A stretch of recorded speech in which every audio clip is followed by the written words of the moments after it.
झापाको बाहुनडाँगी क्षेत्र पछिल्ला दिनमा पुनः जंगली हात्तीको प्रवेशले प्रभावित बनेको छ। हुलकाहुल हात्ती बस्ती नजिक आइपुग्न थालेपछि स्थानीयवासीको दैनिक जीवन असुरक्षित बनेको छ। स्थानीयका अनुसार हात्तीले खेतबारीमा लगाइएका बाली नाली नष्ट गर्नुका साथै घरमा समेत क्षति पुर्याउने गरेको छ। मानिसमाथि आक्रमण हुन सक्ने जोखिमका कारण रातको समयमा गाउँमा त्रासको वातावरण छ।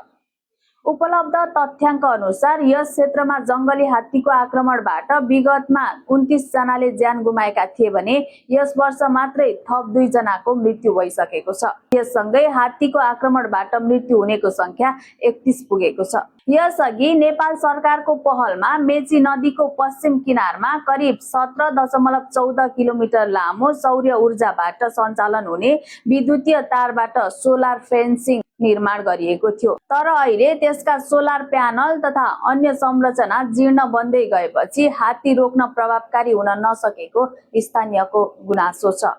स्थानीय रमेश दाहालले हात्तीले बाली, घर र चौपायामा क्षति पुर्याइरहेको र मानव जीवन समेत जोखिममा परेकाले सरकारले तत्काल दीर्घकालीन र प्रभावकारी सुरक्षा व्यवस्था गर्नुपर्ने बताए। बाहुनडाँगी गाउँ विकास समितिका पूर्व अध्यक्ष नीलकण्ठ तिवारीका अनुसार हात्ती प्रवेश गर्ने सूचना पाएपछि जिल्ला प्रशासन कार्यालयले द्रुत प्रतिक्रिया टोली आरआरटी परिचालन गर्ने गरेको छ। आवश्यकता अनुसार नेपाल प्रहरी र सशस्त्र प्रहरी बलको टोली पनि प्रभावित क्षेत्रमा खटाइने गरिएको उनले बताए। हात्तीको समस्या स्थायी रूपमा समाधान गर्न माग गर्दै स्थानीयवासीले कोशी प्रदेशका मुख्यमन्त्री, प्रधानमन्त्री तथा जिल्ला प्रशासन कार्यालय झापामा समेत ज्ञापन पत्र बुझाइसकेका छन्। स्थानीयका अनुसार बाहुनडाँगीका बासिन्दाले करिब 4 दशकदेखि जंगली हात्तीको आतंक झेल्दै आएका छन्।